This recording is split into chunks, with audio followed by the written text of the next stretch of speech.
दामाद जी, क्या आप कल यहाँ आ सकते हैं? हाँ मम्मी जी, क्यों नहीं। वहाँ सब ठीक तो है ना? वर्षा ने कुछ कहा क्या आपसे? हाँ दामाद जी, ये वर्षा का मायका है तो यहाँ तो वो ठीक ही रहेगी ना। शिकायत तो आपसे है। हमने तो बहुत अरमानों से अपनी बेटी का हाथ आपके हाथों में थमाया था, लेकिन शायद आप ही अपना फर्ज भूल गए। अब मैं फोन पर ज्यादा बात नहीं करना चाहती, अब तो आमने सामने ही बात होगी। सुनंदा जी बोली। जी हाँ मम्मी जी, मुझे भी आप सबसे बात करनी है, मैं आ रहा हूं कल। इतना कहकर ललित ने फोन रख दिया। उसके मन में बहुत उथल पुथल मची थी। ललित खुद से ही बात कर रहा था कि कहीं गलती सिर्फ उसकी तो नहीं, लेकिन जब अपने माता पिता का मायूस चेहरा देखता तो उसे अपने निर्णय पर कोई अफसोस नहीं होता। अगले दिन, माँ मैं जरा वर्षा के घर जा रहा हूं, आज साफ साफ बात कर ही लूंगा। बेटा तू क्यों नहीं मान लेता बहू की बात? हमारा क्या है, कौन सा हम उम्र भर बैठे रहेंगे। हम तो यही चाहते हैं कि तेरा घर बसा रहे।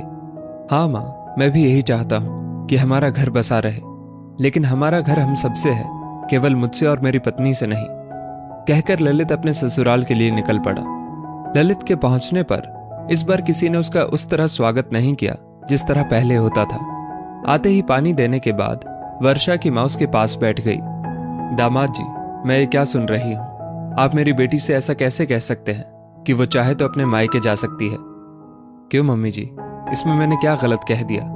गलत तो तब होता जब मैं उसे मेरी मर्जी से जाने को कहता। यह वर्षा का अपना फैसला था। अब वो क्या करती दामाद बाबू, आपने तो और कोई चारा ही नहीं छोड़ा। आखिर वो ही क्यों हर बात में समझौता करे? उसने थोड़े ही उम्र भर आपके माता पिता की सेवा का ठेका लिया हुआ है।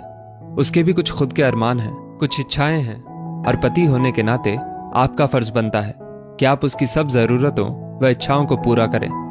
कड़कते हुए सुनंदा जी बोली। माँ जी, मैं अपने फर्ज अच्छे से समझता हूँ और उन्हें निभाता भी हूँ, लेकिन शायद ये नहीं चाहती कि मैं अपने फर्ज निभाऊं। ललित बोला। ये आप क्या बोल रहे हैं? सुनंदा जी ने आश्चर्य से ललित की ओर देखते हुए कहा।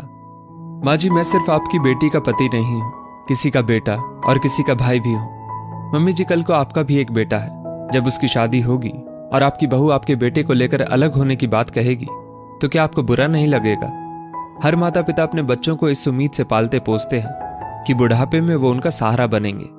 आपकी बेटी चाहती है कि मैं उसके फिजूल के खर्चे पूरे करूं, पर अपने मम्मी पापा की जरूरत की दवाइयां भी ना लाऊं। अपनी बहनों से भी दूरी बनाकर रखूं ताकि तीज त्योहार पर कुछ खर्चा ना हो। आप ही बताइए, ये कहां तक सही है? आज ललित ने वर्षा के सारे मंसूबे उसकी मां के सामने रख दिए थे। सुनंदा जी हतप्रभ सी दरवाजे के पास खड़ी वर्षा का मुंह ताकने लगी, जो गर्दन झुकाए खड़ी थी। सुनंदा जी खुद भी लज्जित महसूस कर रही थी। सच में वो अभी तक सिर्फ एक बेटी की मां बनकर सोच रही थी, ना कि बेटे की मां बनकर।